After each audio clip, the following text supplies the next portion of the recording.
बरिया भाव ओडिया विश्वविद्यालय को राजनीतिक फायदा दृष्टिकोण ओपन कर दि जाइथिला किंतु परिप्रेक्षी देखापी गले बहुत गुड़े कार्य संपादन हो पारे ये ओबीसीसी इंजीनियर भी अच्छा सांगे आमर जी कंट्राक्टर जे काम कार्य संपादन करते जिलापाल अवगत करते जे आसी पहुँचापी आम समस्त देखुचु कि भाव जो जो कम गुड़ाक असंपूर्ण हो रही से कम कि भाव संपूर्णता हम और सत्यवादी परिचय ओडिया विश्वविद्यालय तेणुक आपको कि भाव आगु को ए परिचय आम समग्र ओडिशा रे एक परिचय वार्ता दब से आम दीर्घ कार्य करने आरएमसी हारारी 22 एकर जमी से अच्छी 2012-13 रु ये कौन से बोर्ड तैयारी कराई एवं कौन से कार्य संपादन हो पारे व्यवसायी माने जो मानक विगत दिन में लैंड अलॉटमेंट होता से 155 जन लैंड दखल अच्छा किंतु कार्य करूना से भी उत्साहित करने भी प्रोत्साहन करने आज आम आलोचना करूँ से भाव पुणी आउ थे व्यवसाय आरंभ करूँ जदि व्यवसाय से न करेंगे ताहले आउ क्या पुणी व्यवसाय करने सुजोग दबा बर्तमान युवपीढ़ी मैंने आसले सुजोग दबा तेणु ए बाबद आलोचना होती गोटे 2 एकर जगह आम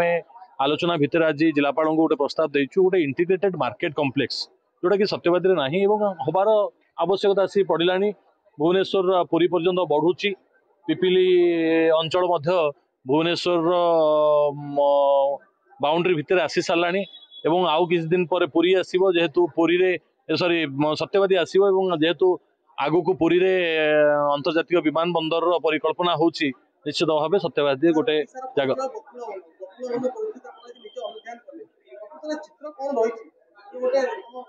कथा हूँ 24 वर्ष गोटे सरकार रही मो सबु बेले आम विरोधी दल को आम कहबानी आक्षेप करबानी विरोधी दल भूमिका भी से रहिला परे भी सुआंड होती एक कथा को आमको स्वीकार करने पड़ो पंडित उत्कलमणि गोपबंधु दास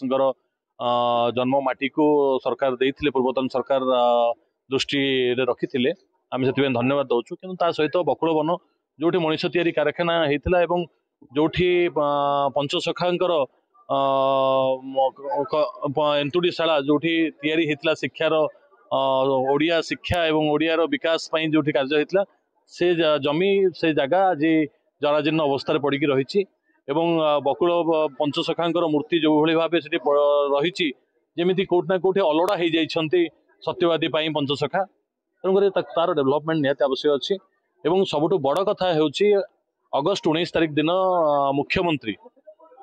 जो दिन राखी पूर्णमी थिला डाकी थिले मते एवं तांकर इच्छा जे बकुल वन एवं ओडिया विश्वविद्यालय गोपाल जी मंदिर सौंदर्यीकरण होगी गोटे इंटीग्रेटेड प्लान तैयारी हो जमती आगामी दिन में सत्यवादी को पुरी को आसुथिबा समस्त तीर्थयात्री एवं जो मैंने आसुचंदी यात्री टूरिस्ट से मैंने किभली भाव सत्यवादी भी आसिकी गोपाल जी दर्शन करंतु बकुल वन आसतु तेणुक मुख्यमंत्री इच्छा था से दृष्टिकोण भी आज आसिक परिभ्रमण कर मुख्यतः आज आम सत्यवादी अंचल जो विभिन्न प्रोजेक्ट्स अच्छी कि विभिन्न इश्यूज थिला आज मान्यवर विधायक सहित आज मिलित भाव क्षेत्र परिदर्शन आज करूँ तो आमर बकुल वन कहतु कि आखपाखे आम पंचसखा उद्देश्य कौन डेवलपमेंट हो पार मंदिर कौन उन्नतीकरण हो पार चंदन पोखरी पाखे धर्मशाला तो विभिन्न एवं आम ओडिया यूनिवर्सिटी जोटा कि बहुत ही गुरुत्वपूर्ण इंस्टीट्यूशन अच्छे सत्यवादी समस्त जगह आज क्षेत्र परिदर्शन करूँ विभिन्न प्रोजेक्ट जोड़ा ऑनगोइंग अच्छे केमती संपन्न हो जोड़ा विचाराधीन अच्छी कि प्लान होमती बेटर वे हो पार ताकि सेटा आगामी समय रे भी निजे प्रोजेक्ट द्वारा परिचालित हो लोक भी उपकृत हेबे आमर पंचसखांकर जहाँ गुरुत्व रही है केमती आगामी पीढ़ी जान तो से दिगरे आज क्षेत्र प्रदर्शन होता विभिन्न इश्यूज भी लोक सामने आसाला आम विभिन्न दुईटी हाईस्कल परिदर्शन करूँ जहाँ कि विभिन्न इंफ्रास्ट्रक्चर एवं आनुषंगिक इश्यूज गुड़िक थिला तो समस्त विभाग अधिकारी आम सहित आज परिदर्शन करते समस्त को इंस्ट्रक्ट कराई जहाँ जहाँ इश्यूज अच्छी इंक्लूडिंग आरएमसी समस्त गुरुतर सहित नेबे एवं तुरंत केमती तार समाधान यथाशीघ्र हो पार लोकंर ग्रीवांस से इंस्ट्रक्शन दिया आमर आमर जमी कहले विभिन्न जगह विभिन्न स्टेजेस रे अच्छी तो बर्तमान बहुत प्रोजेक्ट्स आपणकर प्लानिंग स्टेज रे भी अच्छी तो प्लानिंग संपन्न है तो जहाँ टेंडर प्रोसेस है संपन्न हो पार तो वंस प्लानिंग सरले आम समय समय सीमा विषय आपको टिप्पणी दे पारि ना आपण बकुल बंदर देखिथिबे जो विगत दिन रे भी किछि प्रयास हेछि निश्चित भाव आम कहबा किंतु प्रकल्पटी गोटे सीमित जगार हेतिबारु सेटा संपूर्ण एरियाटी न हेतिबारु से प्रकल्प गुड़िक जराजीर्ण अवस्था को वर्तमान दुर्भाग्यपूर्ण भाव में आसी तो डेफिनेटली आज आमर